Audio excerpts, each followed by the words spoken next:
Sustainable development has become the popularized expression for Agenda 21. Agenda 21 is the 1992 United Nations Rio Declaration on the Environment and Development. It is the agenda for the 21st century you're living in today. For a brave new world where everything that you cherished and held true will no longer exist. Agenda 21 defines itself as the comprehensive plan of action to be taken globally, nationally, and locally by organizations of the United Nations systems. It also elevates nature above man. And it contains something called the precautionary principle, where basically you're guilty until you're proven innocent. Sustainable development is the philosophy designed to bring human beings across the globe under the full control of a narrow human elite. It's a 40-chapter document to basically control the world. It's based entirely on socialist control mechanisms. Sustainable developers have designed a global movement coordinated through a global to local action plan to create world government in accordance with certain objectives. These objectives include an end to national sovereignty, the abolition of private property, the restructure of the family unit, and increasing limitations and restrictions on mobility and individual opportunity. The green goal includes the listings of what's not sustainable. A couple of the examples include private property. 728 lists fossil fuels. Golf courses and ski lodges are not. Consumerism. Irrigation is not sustainable. Paved roads. Commercial agriculture. Herbicides, pesticides. Elsewhere, it lists farmlands, pastures, grazing of livestock. And the family unit.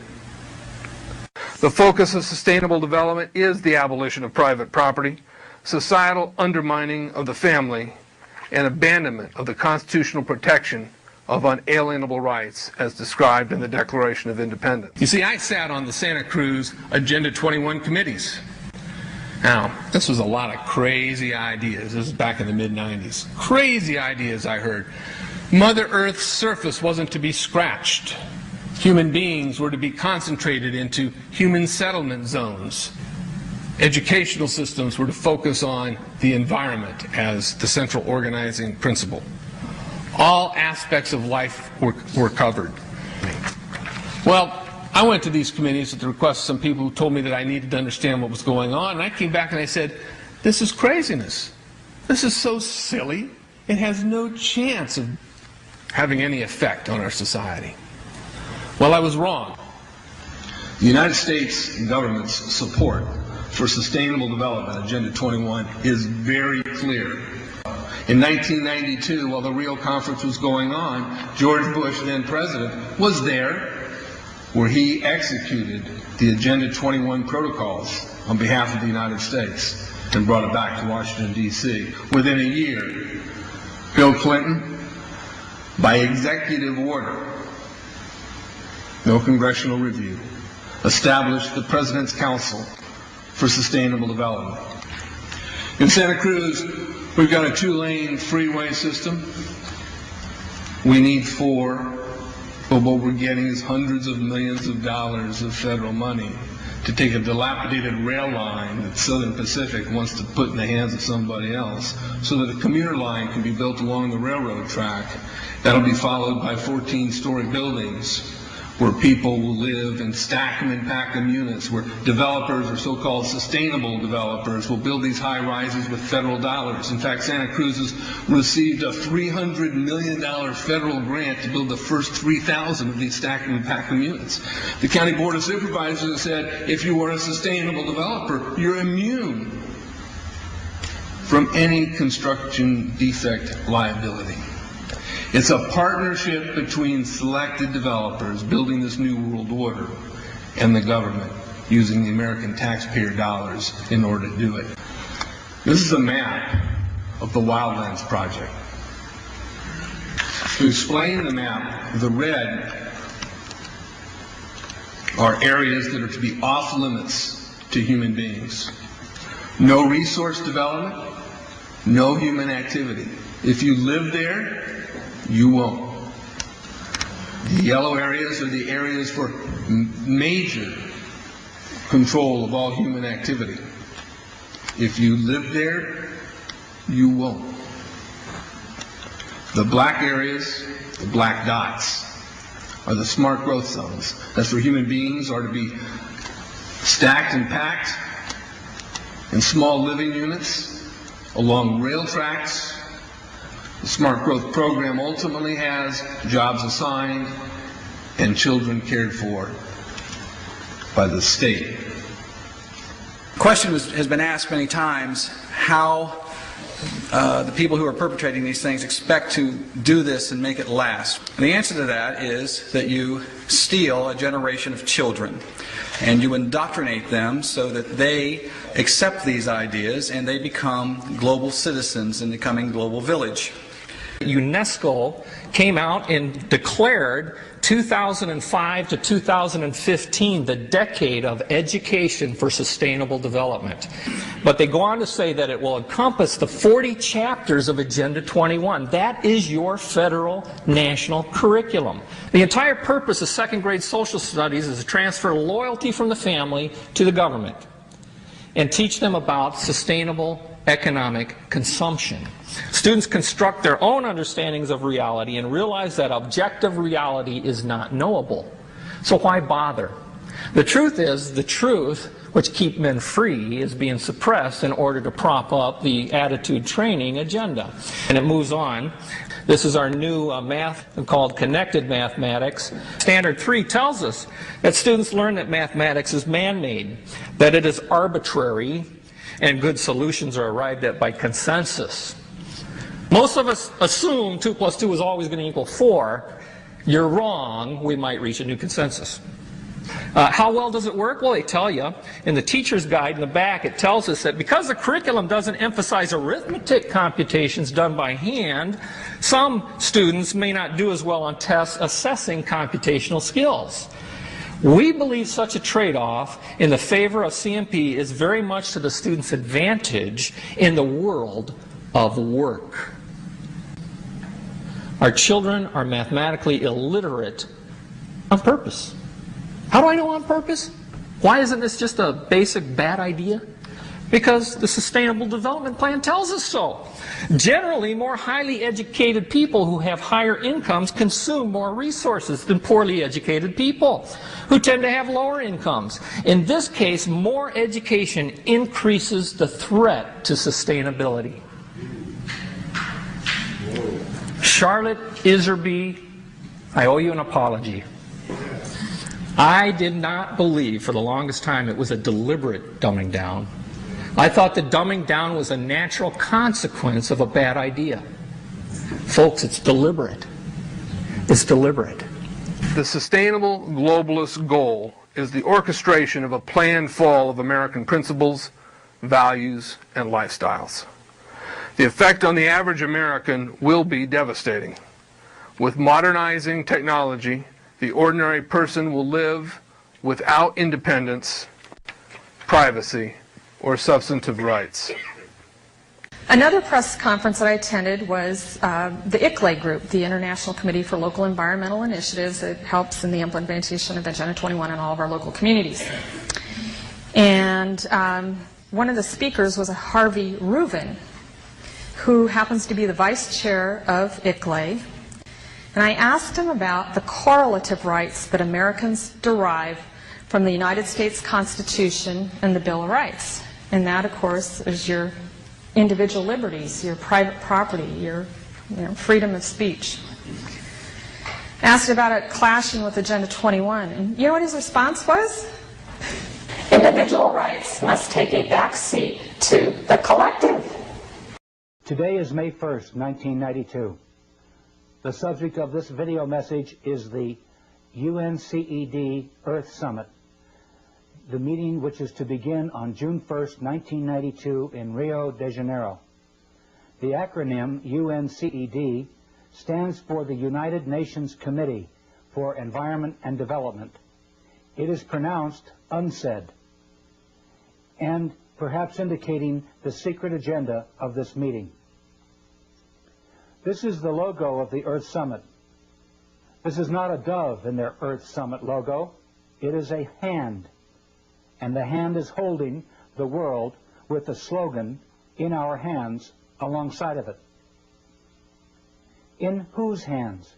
Who is the we in this motto? The hands of the world order. These elitists convened this unsaid meeting in the first place, and for a bad purpose. This video will show strong evidence that the persons running the unsaid Earth Summit are actually setting a net to place the power over the Earth and its peoples into their hands. Brave, bold deeds by the citizenry are needed quickly. Once a government signs their treaties, their citizens are, de jure, in the hands of the world order.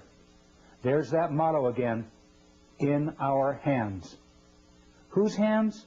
The same world order families that planned World War I and World War II, that tricked the third world countries to borrow funds and rack up enormous debts. The same world order that stole much of the money borrowed by Africans and other nations and hid it in Geneva banks. They are the persons who financed Hitler, manufactured the Holocaust, and managed to blame the terrible deeds on the German people. They can be credited with manipulating famines in Ethiopia and elsewhere, and purposely creating war and debt to bring societies into their control. The world order crowd are not a nice group of people. My name is George Hunt. I'm speaking to you from a video studio in Boulder, Colorado. I have attended some of the meetings and caucuses leading to the unsaid Earth Summit. I am a business consultant and a college teacher in small business management. I own an environment company too, and am very familiar with the environment hypocrisy that the world order crowd has taken over the environment movement. I am aware of their plans. Please pardon me as I read my script. I'm not a professional actor, and my memory will not serve me with the things that I want to say. The world environment movement will soon be in the hands of the world order if you and others do not respond with action after you view this videotape. Action may constitute showing this to 5 others. It may constitute showing it to a judge down the street or a city councilman who you know in your town. Pray for guidance, hoping that something good might come of your actions. Somebody is going to set the spark off. I really feel that it is not too late. When I served as an official host at a key environment meeting in Denver, Colorado in 1987, I was surprised to see David Rockefeller, Edmund de Rothschild, Secretary of State Baker, then Secretary of the Treasury, Maurice Strong, Waste Company Chairman and EPA Administrator William Ruckelshaus, UN Secretary General in Geneva, McNeil, and various World Bank and IMF officials there. What were the rich elite and bankers doing at an environment congress? Listen carefully. I will now attempt to show you how their enactments will work against you. Trust and foundation income is the cornerstone of the world order. They command politicians to do their bidding, and presidents, judges, and legislators lick their boots. Their swollen egos and bellies are never satisfied, and their lust for more is insatiable. Now world power and authority is in their grasp. Are we going to give it to them without a confrontation? Or, like they did to the Germans, will they blame the environment holocaust on you and get away with it? What is the World Summit meeting, and who is behind it? The unsaid World Summit, that's UNCED, World Summit, is a key event in a series of environment meetings which have occurred since 1972. Maurice Strong, a UN official and an employee of the Rockefeller and Rothschild Trusts and Projects, convened the first Congress in Stockholm, Sweden in 1972. 20 years later, Maurice Strong is the Secretary General and convener of UNCED. In the 1970s and 1980s, numerous conferences created political action decrees, eventually to lead to the UNCED Earth Summit. I attended 2 meetings in Colorado in 1987 and 1991. Friends attended others in Los Angeles, San Francisco, and Des Moines. Here's a paper from the Des Moines meeting where Maurice Strong was in charge. Representative Gephardt's telephone number appears on the meeting documents. Here are some phrases from the document of the Secretariat for World Order, which were distributed at the Des Moines UNCED meeting.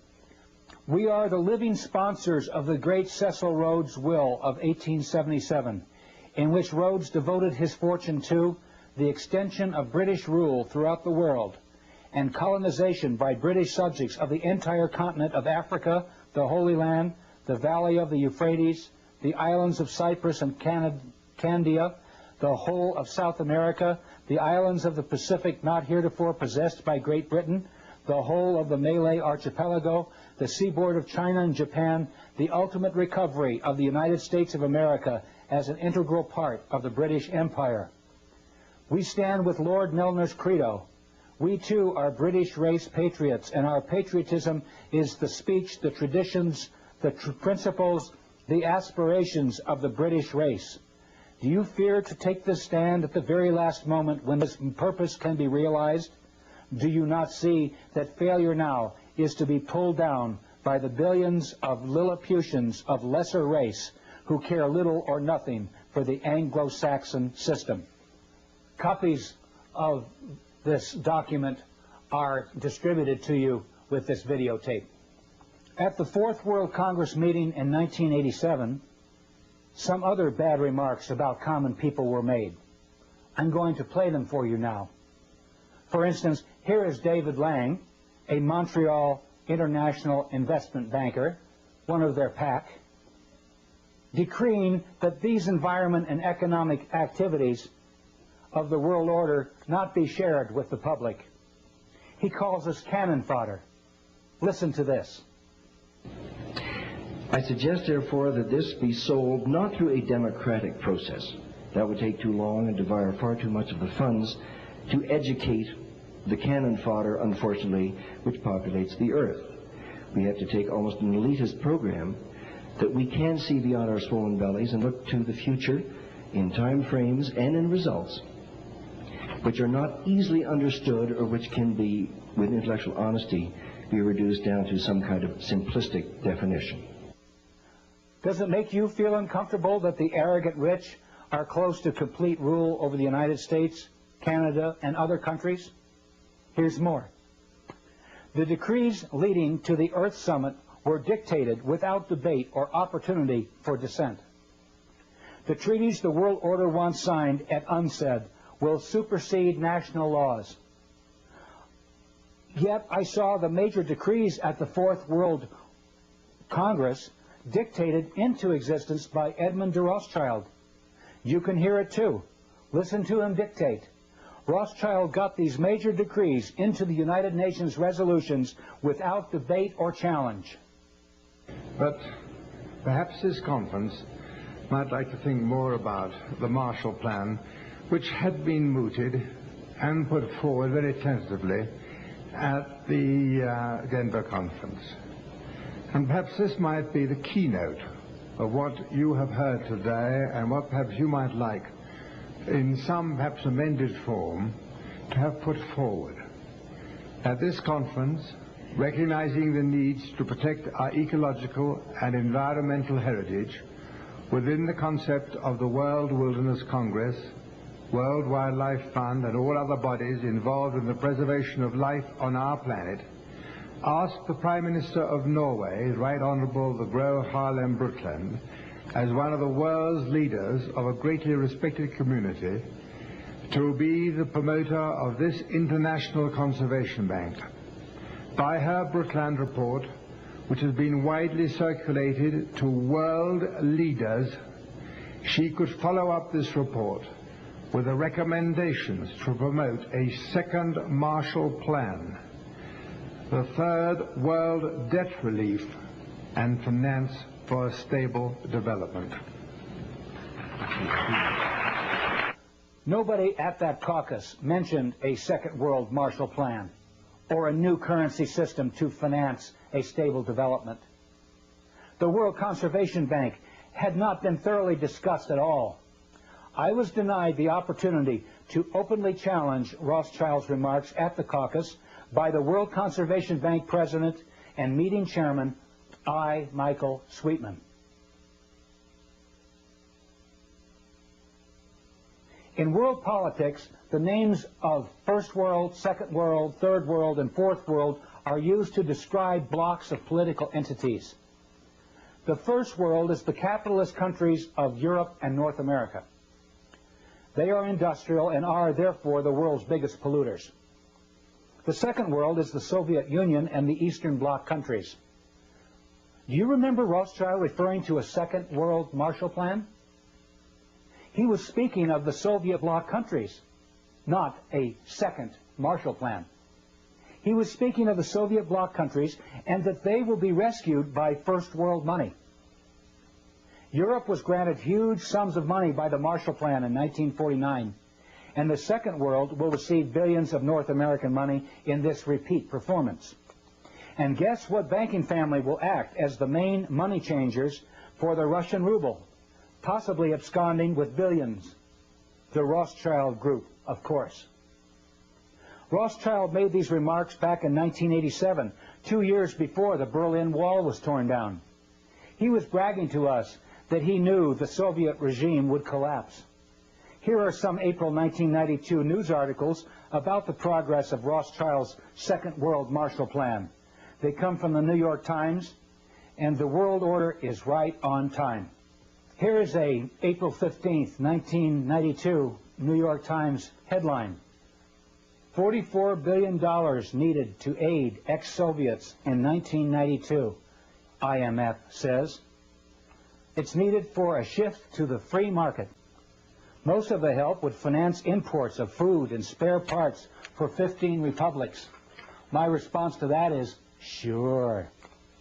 Another article in the international edition of the New York Times, Wednesday, April 29, 1992, had this to say about Rothschild's Marshall Plan.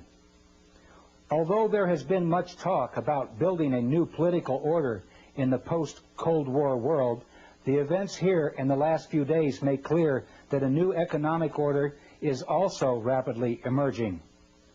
Washington cannot bankroll a Marshall Plan for the former Soviet republics because the task is so enormous and because the American economy is debt-ridden and no longer so dominant. That is why Washington has asked the IMF to run the rescue operations, which are expected to cost $44 billion this year. Well, Rothschild really called it, didn't he?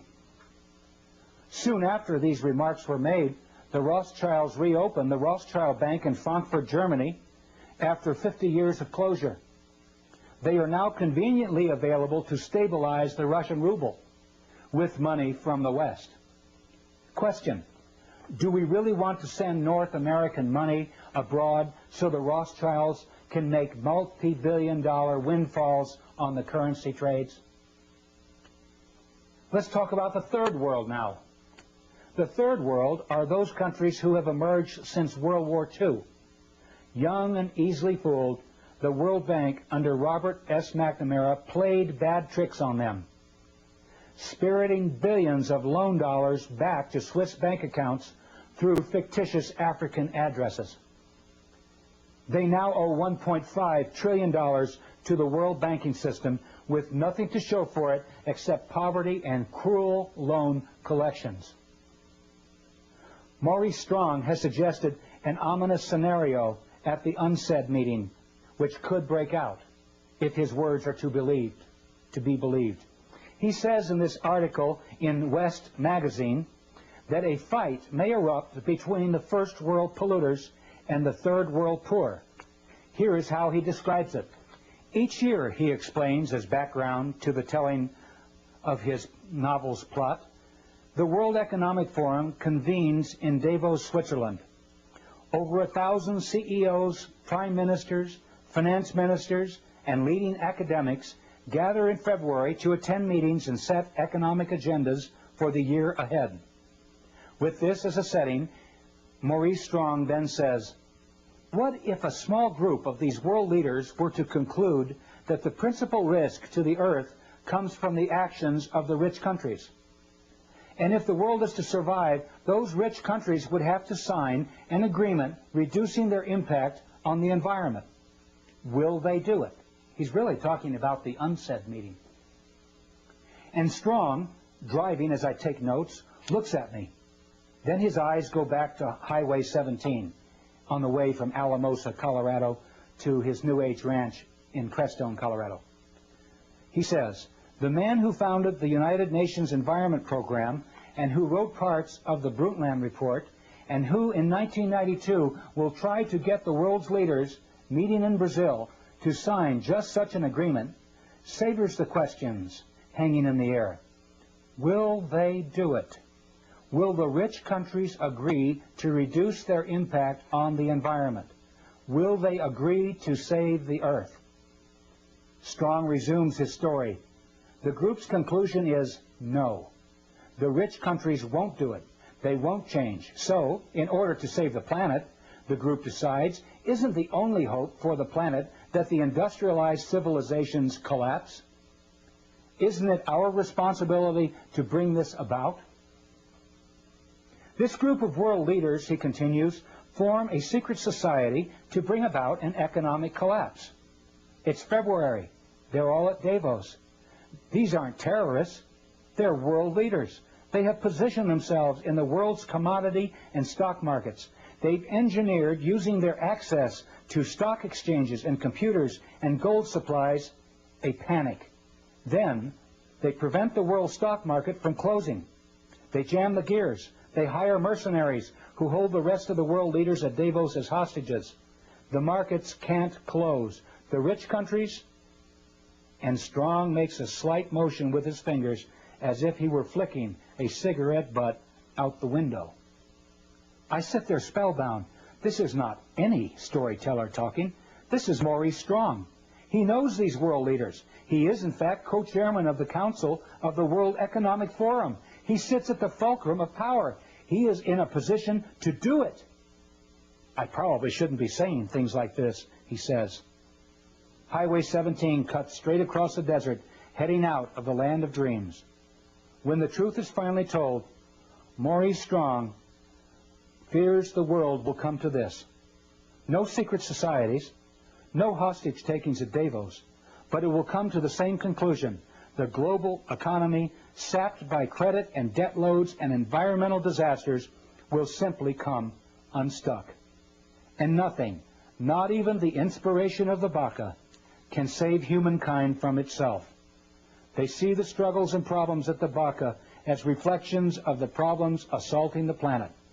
They fear the Baka will be, at best, an oasis in the desert of the future, and at worst, a place where dreams die.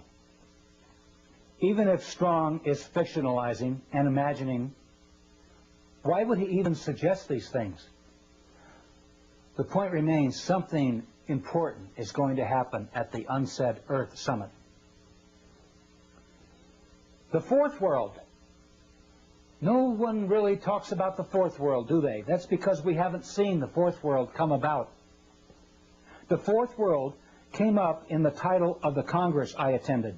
It was called the Fourth World Wilderness Congress. Maurice Strong said it was called the Fourth World because it was the fourth one of these environment congresses that Edmund de Rothschild had created. I learned later that the world order refers to the coming one world government as the fourth world. World controlled by the world order where there is no more first, second, and third world. Just a boundaryless planet which is called the fourth world wilderness. Yogis and shamans refer to it as the fourth world wilderness, the lostness of the mind.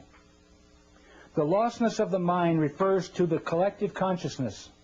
Persons will be coerced through lies, drugs, fear, and pain to surrender themselves, their egos, to the collective consciousness. The fourth world will be a return to a society much like the Caesars or Babylon or the Fourth Reich. Within the fictionalized societies described in Huxley's Brave New World and Brave New World Revisited and Orwell's classic 1984, we will flourish with only a whimper. The world order wants to create a new society out of the ashes of chaos, a collectivist fourth world complete with a collectivist religion, collectivist finance, and unchecked world national socialism. The world order will offer Gaia, Mother Earth, to the masses as the Big Brother image to worship in the fourth world. Maurice Strong has already set up a 140,000-acre project in Crestone, Colorado, to develop this Earth religion system. Projects are funded by the Rockefeller Fund, among other foundations. The Earth Summit will link environment with industry. The lords of the unsaid conference will be the masters of who gets what and when if we don't do something about it quickly. Who leads the environment movement? The convener of the summit, Maurice Strong, identifies Baron Edmund de Rothschild as the creator of the environment movement. Here are his own words describing Rothschild as the positive synthesis of environment on the one hand and growth and development on the other. Listen carefully as Maurice Strong introduces Baron de Rothschild. So there is no better person. He epitomizes in his own life that positive synthesis between environment, conservation on the one hand, and economics on the other. And I'm just delighted to have this opportunity of introducing to you Edmund de Rothschild.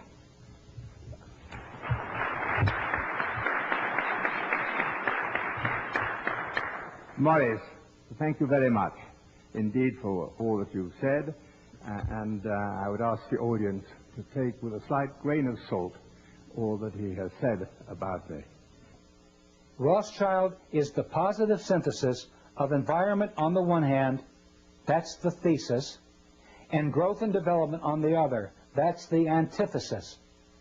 He very clearly admits that the Rothschild combination, including the Rockefellers and most world capitalists, aim to control the environment and development movement as the synthesis. Power will converge into their hands through the Rio Conference. The synthesis, the head of the power, merges into the House of Rothschild. Another speaker at the Fourth World Conference was David Rockefeller, world energy capitalist and banker.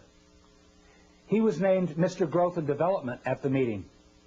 His counterpart, William Ruckelshaus, organizer of the EPA and creator of its laws under Presidents Ford and Reagan, was dubbed Mr. Environment. Here is a picture of the chuckling antagonists at the meeting. Mr. Environment Ruckelshaus is the CEO and chairman of the board for BFI, Browning Ferris Industries, one of the largest private environment companies in the world. The hypocrisy is that Ruckelshaus, as EPA chief, made the very laws by which his waste company, BFI, is becoming rich.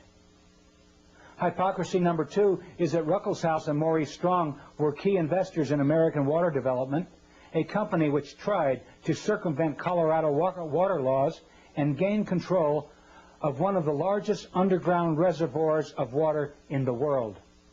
Here's an excerpt from a video interview where I explain what they did. And I did a survey of the people down in the San Luis Valley, and I sent letters out to these farmers last December, and I said, what will happen if Maurice Strong and William Ruckelshaus and others pull water, 200,000 acre-feet of water out of the San Luis Valley without one hesitation? It was unanimous that their land will turn into a wasteland. It'll turn into a desert. So here we have people at an environment congress that are then waltzing 200 miles south of Estes Park down in the San Luis Valley of Colorado that want to suck the aquifers dry and turn it into a desert. The hypocrisy is so deep. They failed in their attempt because the people learned what they were doing and defeated them. Here is a newspaper article that shows their defeat. I hope we can do it again around the UNCED meeting. Let's hear a little more from Maurice Strong and Edmund de Rothschild and lock in on what kind of people are running the UNCED summit meeting. Here's the part where Rothschild says that projects launched to save the environment will be inoperative. He says it quickly, but he says inoperative. That is, they will not work. And listen to Rothschild snidely suggest that we build dry ice machines and ship up the dry ice to the North and South Poles to keep them from melting.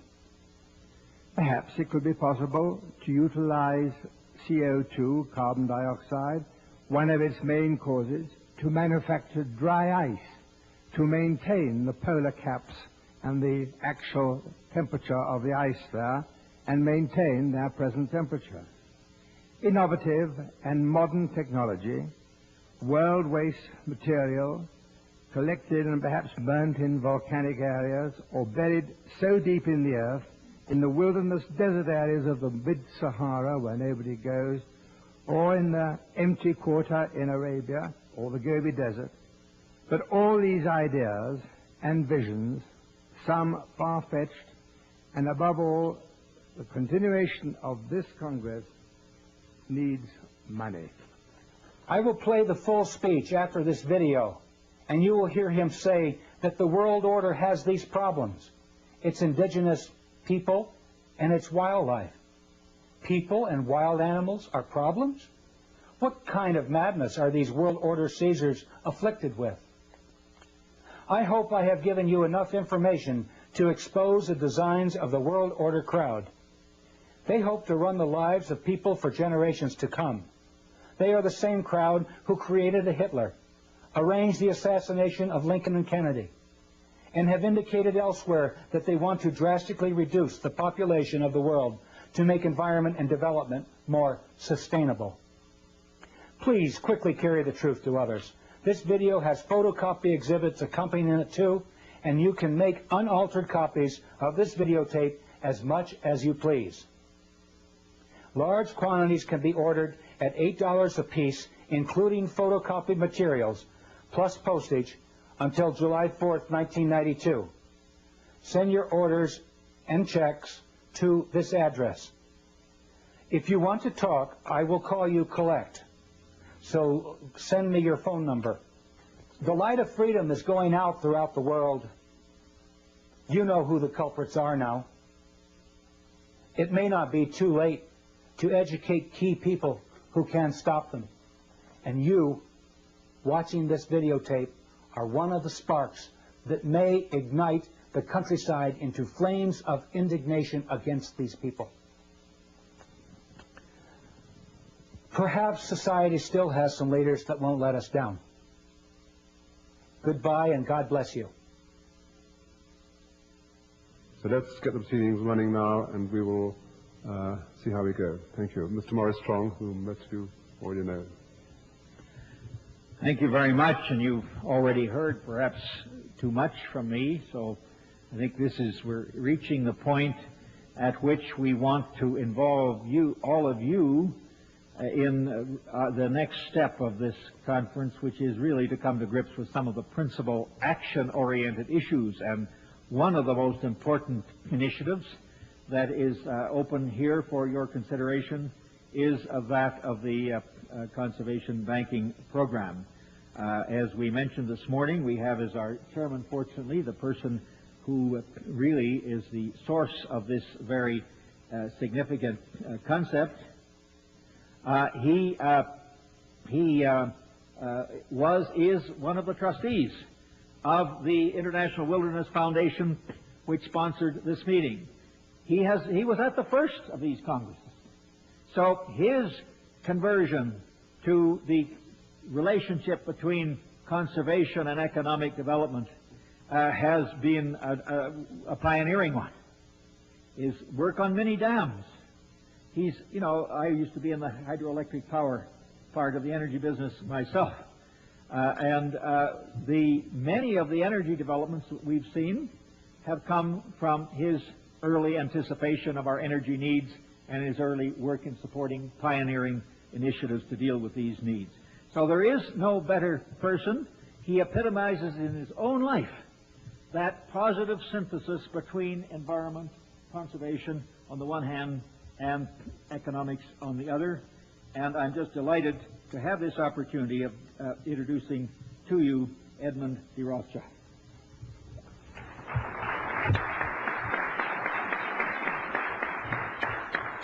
Morris, thank you very much indeed for all that you've said, and I would ask the audience to take with a slight grain of salt all that he has said about me. And I want to start there a little bit of my talk to you on a somewhat different vein. You see, in order to further the ideals of the world wilderness concept and to prevent the concept and this concept just to remain an ideal, it is of paramount importance to find ways and means of finding and promoting its rationale. There are these ways and means of putting this concept into effect and overcoming or minimizing some of the problems set out by the speakers in this Congress, such as pollution, prevention of acid rain, waste disposal. There are alternative methods and harmless alternative methods for energy, and they're available.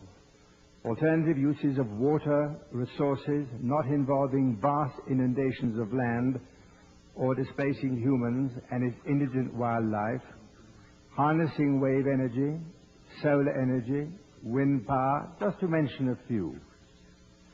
To overcome the chilling, doom-laden prognostications of Dr. Irving Mintzer's greenhouse effect, perhaps it could be possible to utilize CO2, carbon dioxide, one of its main causes, to manufacture dry ice to maintain the polar caps and the actual temperature of the ice there and maintain their present temperature. Manufacture dry ice to maintain the polar caps and the actual temperature of the ice there and maintain their present temperature. Innovative and modern technology, world waste material collected and perhaps burnt in volcanic areas or buried so deep in the earth in the wilderness desert areas of the mid-Sahara where nobody goes, or in the empty quarter in Arabia or the Gobi Desert. But all these ideas and visions, some far-fetched, and above all, the continuation of this Congress needs money. A start has been made by the thoughts and care of one man. Michael Sweetman, his ideas have had lip service paid to them by some of our speakers here during the Denver conference. The meetings now of the new concept of an international conservation banking program involves all sectors of the human community. Governmental and intergovernmental agencies, the public and private agencies, large charitable foundations, as well as ordinary individuals worldwide. Michael Sweetman has written the foreword to this concept. Its final form will no doubt be altered, watered down, or widened. But this convention must put forward this charter. And with the collective wisdom available here today, the charter can be enhanced, embracing those who have given their thoughts in the Denver Public Forum. By thinking forward as to how to reach out to the public at large, to every corporate entity throughout the world to put aside, hopefully tax-free, a part of their profits to fund our ecological and environmental protection. Ladies and gentlemen, every country has its own problems, its indigenous peoples and its wildlife. This International Conservation Bank must know no frontiers, no boundaries. Its funds must be used constructively and not to be challenged into greedy hands or weapons of destruction. I hesitate to link this bank with world wilderness. I would like to link it with our survival as a human race. This, our generation, must not be cursed by our descendants, if we have any, as to the greatest destructors and squanderers of the world's resources. That great philosopher and cleric, Teilhard de Chardin, wrote, and I quote, "Man can harness the winds, the waves, and the tides, but when he can harness the energy of love, then for the second time in the history of the world, man will have discovered power." Michael Sweetman. Michael Sweetman, your love for the world wilderness concept has given you the necessary fire in your belly to produce the germ of the future needs of this concept. And I have great pleasure in asking you to put it forward.